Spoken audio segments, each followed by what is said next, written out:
Olá, meus queridos. Espero que vocês estejam bem.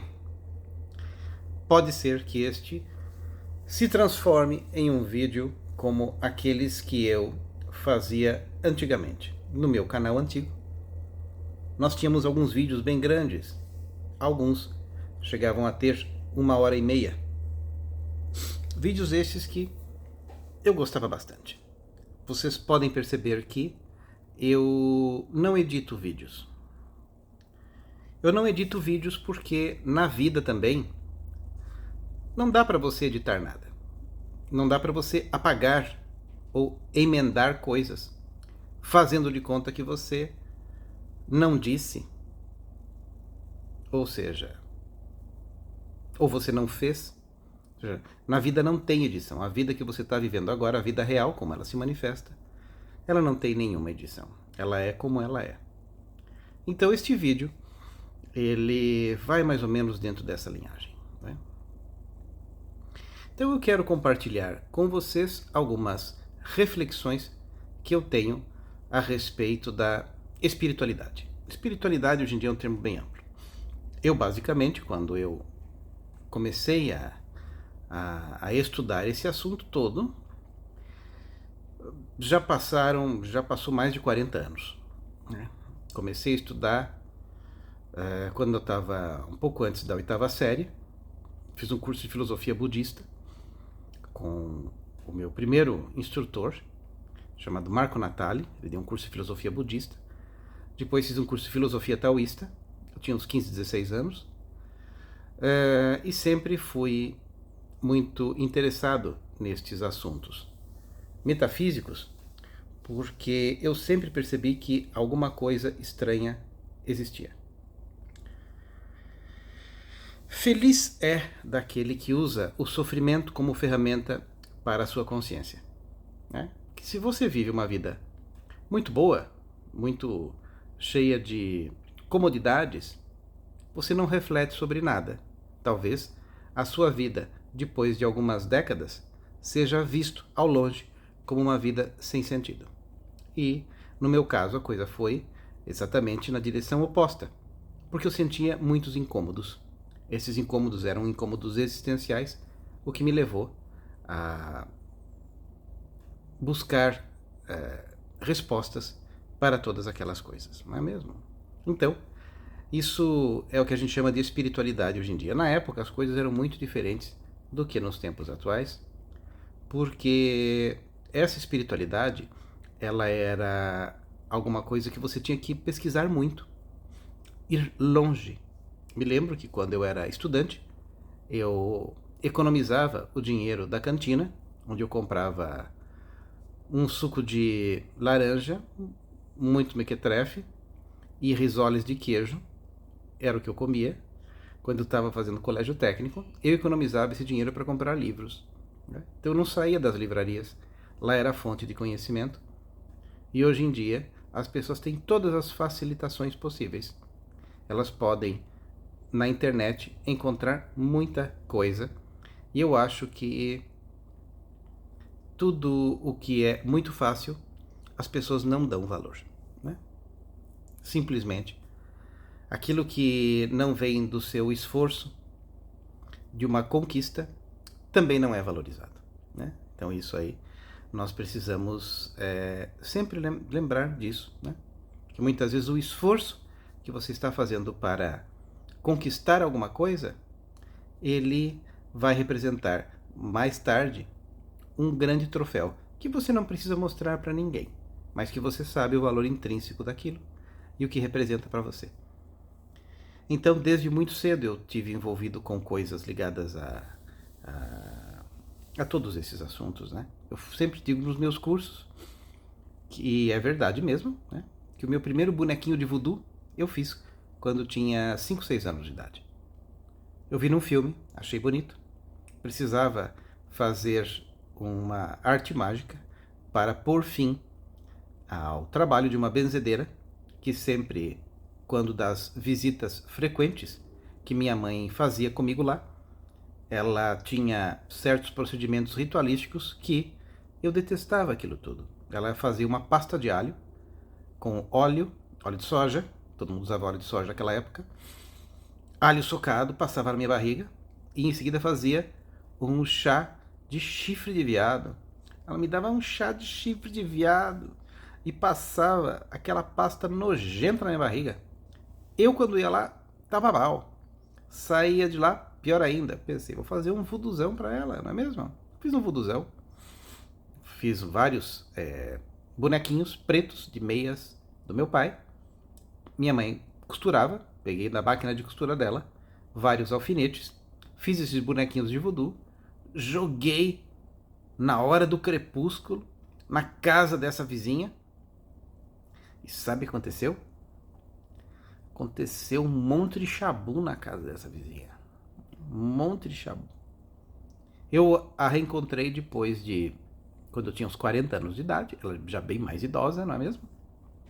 Mas nunca revelei que eu tinha feito esse voodoo para ela. Na verdade, voodoo não é um nome para isso, né? Esses bonequinhos nós encontramos nas feitiçarias do mundo todo. O voodoo é uma religião do Haiti, né? Mas as pessoas conhecem popularmente como bonequinhos de voodoo, que não tem nada a ver com a religião do Haiti. Pois bem, a pessoa que me crismou, né? Não sei se crisma era crisma ou batismo, que crismou, gostava muito dele, era uma pessoa que com 5, 6 anos de idade eu ia na casa dele, ele tinha aqueles painéis de discos voadores, painéis fotográficos, porque ele fotografava discos voadores e ele circundava a posição daquele disco voador com um compasso que tinha uma pena de tinta nanquim. E então eu sempre admirava aquilo tudo. E para mim era uma coisa absolutamente normal. Eu cresci vendo aquelas fotografias de disco voador e pensando, disco voador é normal, aí as fotografias desses discos voadores, não é mesmo? Então aquilo para mim era absolutamente natural. A minha mãe, como me levava em muitas benzedeiras para tentar dar um jeito em mim, e nunca conseguiu, eu via muitas coisas, né? Eu via muitos fenômenos acontecendo desde quando eu era criança. Então, para mim, este métier do mundo do insólito sempre foi absolutamente normal. Normal porque era a norma, era o padrão que eu vivia. Aquilo era natural para mim. Juntamente com as histórias contadas pelo meu pai, daquilo que acontecia nas cidades do interior. Uma coisa muito importante é que a maior parte da fenomênica transcendental, ela ocorre em lugares onde não tem energia elétrica. Tanto que o primeiro gnomo que eu vi era num lugar onde não chegava energia elétrica. E hoje em dia, além da energia elétrica, nós temos a energia eletromagnética. Portanto, a possibilidade da existência da fenomênica, ou seja, de fenômenos transmateriais, é muito menor do que nos tempos antigos, não é mesmo? Então, é por isso. Hoje em dia, a diferença que eu vejo da espiritualidade do passado com a espiritualidade de hoje é que a espiritualidade de hoje é muito mais intelectual. Ela não é fundamentada tanto na devoção. E isto traz uma grande diferença para a nossa consciência. Naquela época também eu comecei a fazer aula de yoga. A aula de yoga que eu fazia era com um mestre indiano chamado Shri Mahakrishna Swami. Sua esposa, Sutra Mahadevi, era quem dava efetivamente as aulas e ele sempre ficava muito quieto. Ele não falava nada. As posições de yoga, as posturas, que é um dos angas, um dos 8 angas, eram muito simples. Nunca vi nenhum contorcionismo naquela época, nunca vi ninguém fazendo contorcionismos. Tinha aulas de yoga naquela época com o professor Hermógenes, que faleceu há talvez uns 10 anos, né? Mas tudo era muito diferente do que existe hoje em dia. Naquela época, era aqui em São Paulo que eu fazia essas aulas de yoga. Nós simplesmente vestíamos roupas normais. Eu nunca vi naquela época as pessoas vestindo colanzinhos apertados. Nunca vi naquela época as pessoas buscarem yoga para perder medidas ou para aumentar a flexibilidade. O conceito de yoga que as pessoas tinham naquela época é de um ensejo, um desejo profundo de fundir o seu eu individual com a consciência do todo. Né? Esse que era o conceito de yoga que eu tinha. Estudava naquela época já, com 15, 16 anos de idade, os Yoga Sutras de Patanjali. Primeira coisa que eu nunca esqueci, quando meu instrutor disse, Yoga Chitta Vritti Nirodha, Yoga é o apaziguar ou a parada dos turbilhões da mente. Então, isto é o Yoga. Nunca tinha necessariamente a ligação com posturas, como nós vemos nos dias atuais. Isso é uma ginástica moderna, uma ginástica indiana, mas que não está conectado com o fundamento essencial do yoga, porque é destituído daquilo que nós chamamos de bhakta, não existe devoção. E se você tem uma prática onde você não tem uma devoção ou uma referência a uma linhagem específica, você não está fazendo yoga, você não está fazendo um princípio de iniciação espiritual, porque não está dentro de uma linhagem de parampara, que é uma tradição que vem de uma sucessão discipular, não é mesmo? Então, hoje em dia, nós temos aulas de yoga em academias que não tem egrégora alguma, né? E eu me lembro que nesse lugar, onde eu tinha as aulas de yoga, nós passávamos por um corredor, lavávamos o rosto, as mãos, trocávamos de roupa, vestíamos umas roupas folgadas e brancas e fazíamos as práticas do yoga. Era assim que era feito. Né? Mas existia um espírito muito puro em tudo isso, e que eu não vejo muito presente nos dias atuais, né? Não vejo. Naquela época, eu tinha uma visão muito socialista de tudo, porque eu achava que tudo deveria ser paz e amor. Eu ia nessas associações culturais, me lembro muito bem de eu ir assistir o filme Hair,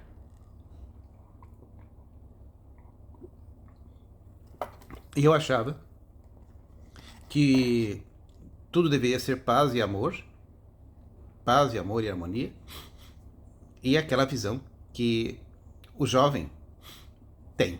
Né? O jovem tem uma coisa muito interessante, que ele tem uma audácia muito grande. Né? Agora, audácia sem respeito cria uma inversão completa de valores e fundamentos. Né? Mas naquela época nós tínhamos uma noção de respeito muito profundo com uma linha hierárquica, né? Com uma linha de sucessão discipular que nos conectava com o mais alto. Também eu frequentava a Hare Krishna, a escola ISKCON, né? De Prabhupada Swami, e a minha vida era devotada a isso. Nessa época também eu me filiei às linhagens do gnosticismo de Samael, né?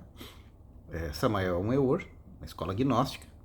Também me filiei à escola Rosa Cruz Amorque.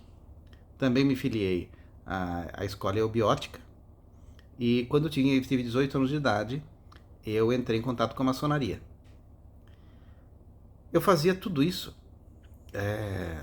muito ao mesmo tempo. Eu vivia para isso. Né? Só fazia isso. Quando você tem uma certa idade, o seu terminal cerebral está muito limpo, é como se fosse um HD limpo. Então as informações e tudo que eu aprendia eram retidas com muita intensidade. Com 20 e poucos anos de idade, eu já dava aula de metafísica, porque eu queria que todo mundo conhecesse aquele mundo novo que estava se descortinando para mim. Né? Fui vegetariano durante muitos anos da minha vida. E é difícil alguma coisa que eu ouça falar hoje em dia que eu não conheça. Claro que tem muita coisa que a gente não conhece, mas as coisas mais populares, basicamente, eu já fiz de tudo. Né? Com 21 anos de idade, eu fazia já congressos. Eu produzia congressos eu chamava congressos de magia científica. E esse tema da magia sempre esteve muito presente na minha vida. E o que eu penso assim, o que seria da minha vida se não fosse a espiritualidade? O que é da vida de alguém sem espiritualidade? É uma vida muito pequena. Me dá até uma certa pena. uma certa pena porque é alguém que tem órgãos dos sentidos e não os usa. Seria semelhante àquele que, por exemplo, tendo nascido com olhos sadios e ouvidos normais, se recusasse a ouvir e tapasse, então, todo o seu pavilhão auditivo com cera, e mantivesse atado aos seus olhos uma faixa grossa de pano que impedisse não só da percepção da luz, mas das cores e de tudo o que brilha. Seria algo muito pequeno. E é isto que eu vejo com relação às pessoas que dizem que não acreditam na espiritualidade. Hoje em dia, se você diz que não acredita na espiritualidade, você está dando um testemunho de burrice completa. Porque a quantidade de informações que nós temos sobre esse mundo transcendental é gigante. Né? Se você estudou, por exemplo, Photokirlian, você viu que a aura é comprovada. Você tem também a metodologia Kilner de visualização de aura. Você também tem o GVD, que é por descarga de gás, de plasma, onde você faz a verificação da aura.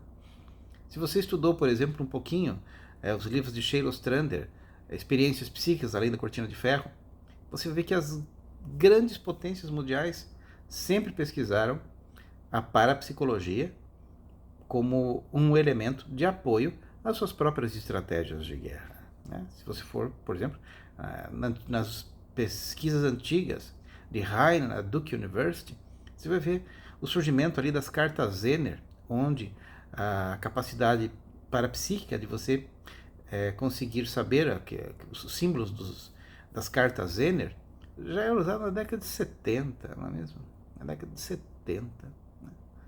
Aí você vê, por exemplo, o efeito Baxter, onde comprovou que as plantas percebem a natureza dos nossos pensamentos, dos nossos sentimentos, desejos.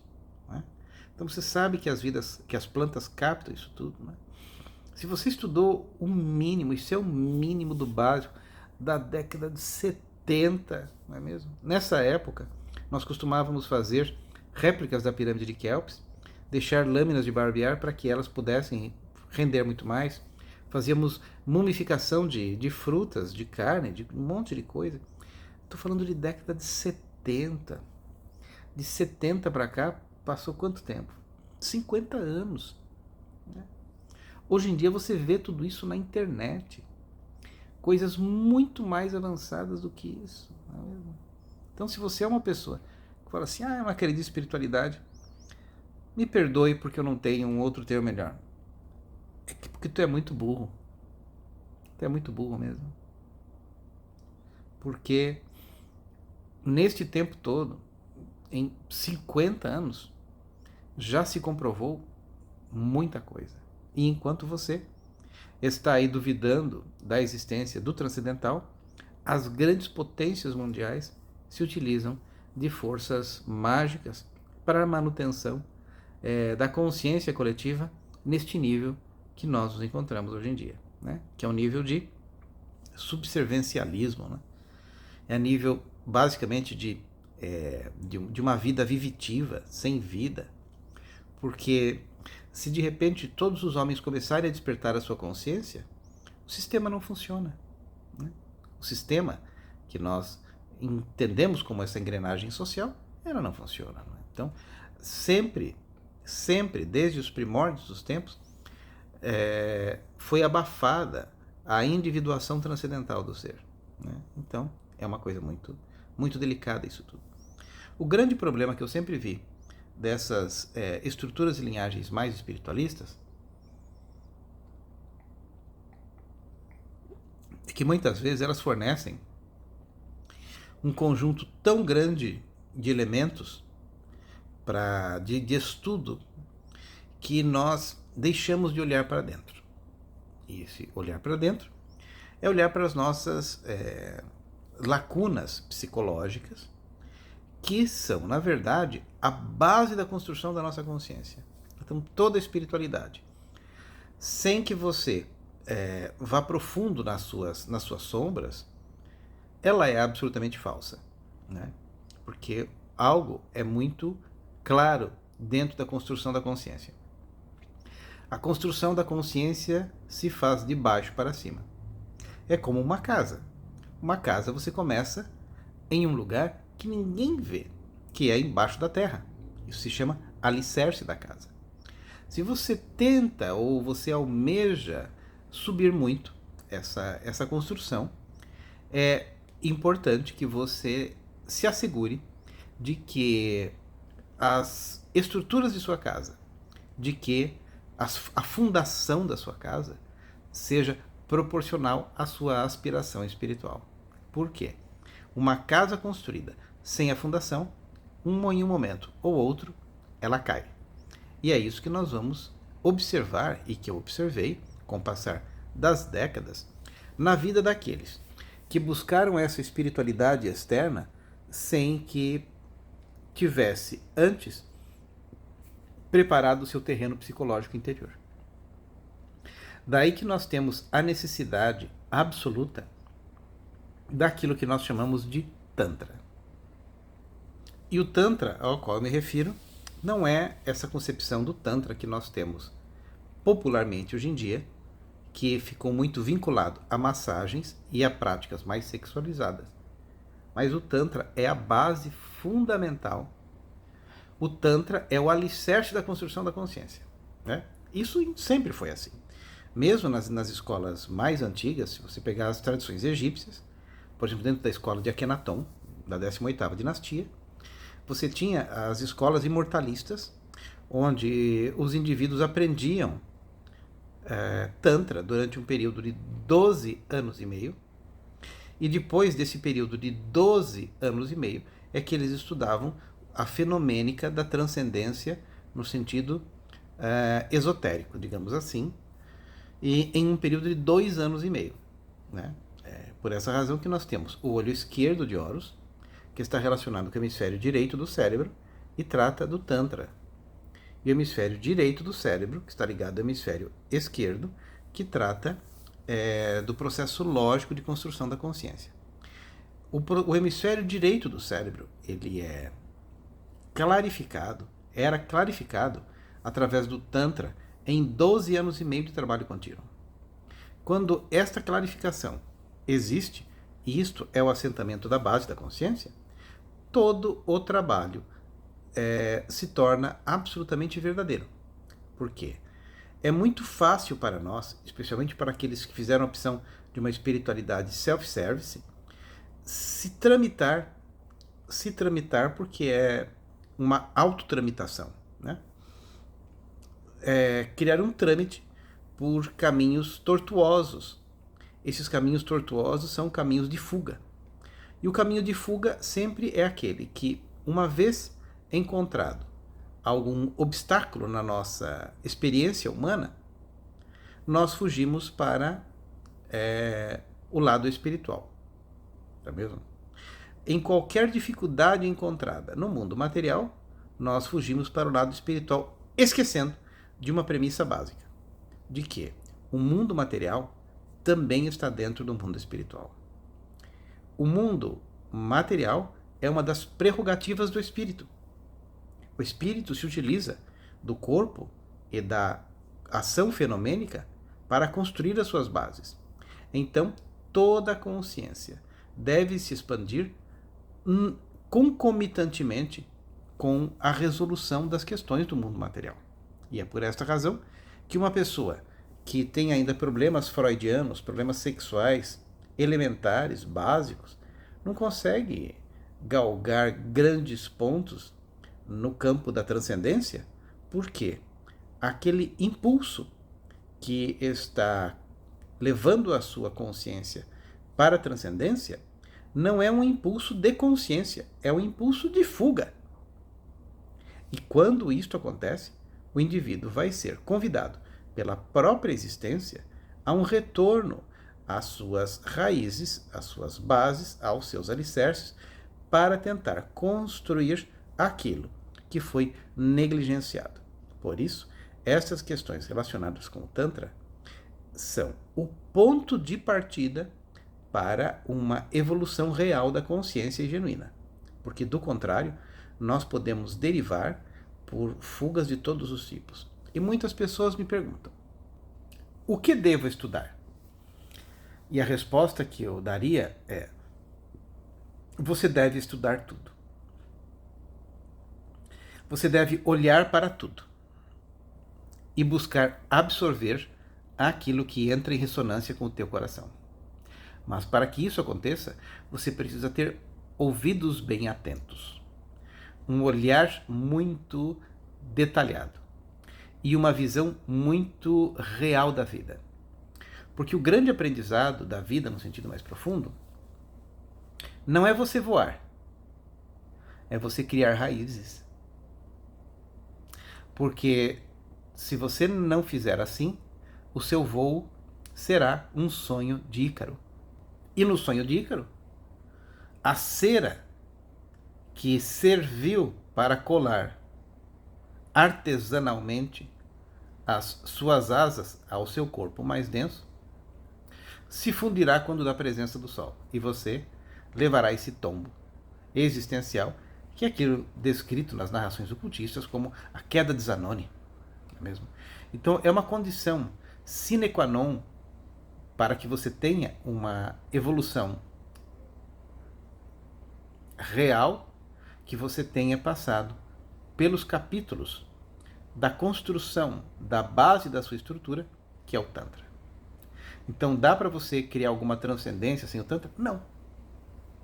Você poderá ser um intelectual e conhecedor das diversas correntes esotéricas, herméticas, mas você vai conseguir realizar tudo isso dentro de você e ser um luminar para a existência de outrem? Não, não tem como, né? Porque um edifício não consegue ser construído, uma edificação não se constrói sobre um alicerce falso, sobre um alicerce cujos pés são pés de barro. Isso não é possível. É por isso que eu já dei cursos de muitas coisas dentro do conhecimento transcendental e acabei optando por só dar aulas, hoje em dia, de Tantra, né? Basicamente tem o curso de Ho'oponopono também, que é uma disciplina para o nosso dia a dia, é um estilo de vida para você observar a realidade, mas o Tantra é uma condição fundamental para o alicerce da nossa consciência, né? Então, se você não percebeu isso, eu digo para você, você não percebeu nada. Hoje em dia, nós nos perdemos em uma série de técnicas de cura. Tem técnicas de cura por todos os tipos, para todos os gostos, para todos os lados e até para todos os bolsos. Mas a essência da vida é o olhar para dentro, é a busca do silenciamento em um nível mais profundo e a conquista de algo que é talvez difícil de ser entendido, de que a transcendência não é deste mundo. Ela não pode ser sentida pelos nossos olhos, também não pode ser ouvida, tampouco racionalizada. Ela é uma percepção. E essa percepção vem de seu coração. E eu não estou falando aqui de um emocionalismo, daquilo que eu aceito porque corrobora com aquilo que eu acredito. Isto não é espiritualidade, isto é conveniência. Porque realmente os nossos grandes desafios vão colocar em choque as nossas crenças profundas, de modo que você nunca vai ter certeza. Porque a certeza é a falência do progresso, né? Uma vez que você já tem a certeza de alguma coisa, você senta e fica estacionado nesta estrada que conduz à infinitude da consciência. Então é muito importante que a sua mente esteja aberta para tudo e que o guia seja o seu coração. Não baseado nas suas emoções, mas baseado em algo que é inexplicável, baseado em um som insonoro, em uma luz que não é vista através dos seus olhos físicos, mas em algo que é percebido através de uma linguagem silenciosa que você vai perceber entre as palavras proferidas pela boca de um sábio. Este contato direto com a experiência é algo insubstituível.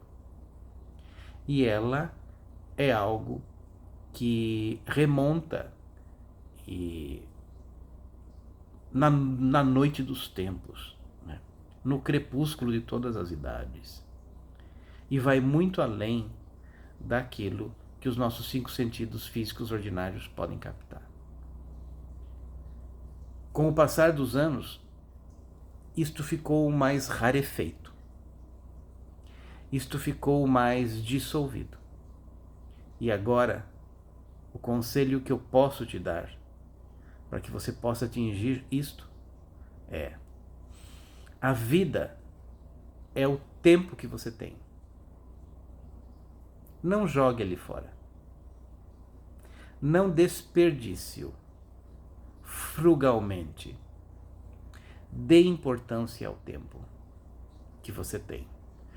Use bem a vida, que é o próprio tempo que você tem. Porque é algo que neste mundo dimensional não volta atrás. E você, um belo dia, talvez se depare com a realidade de que você poderia ter usado muito melhor o seu tempo. Se você fizesse uma viagem no tempo e você se projetasse 30 anos além da idade que você tem, talvez o conselho que você do futuro daria para o seu eu do presente é: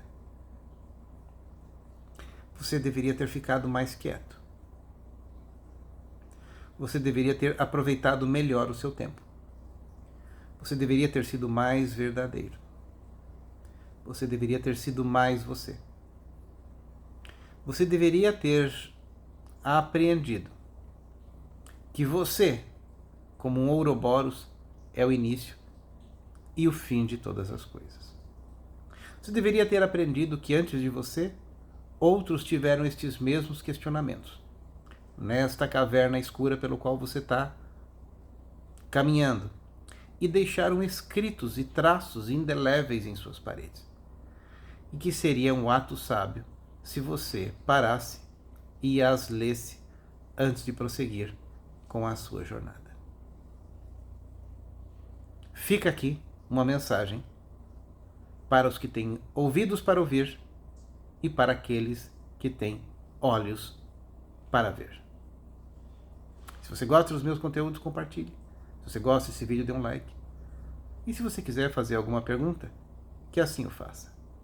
Todas elas serão muito bem-vindas.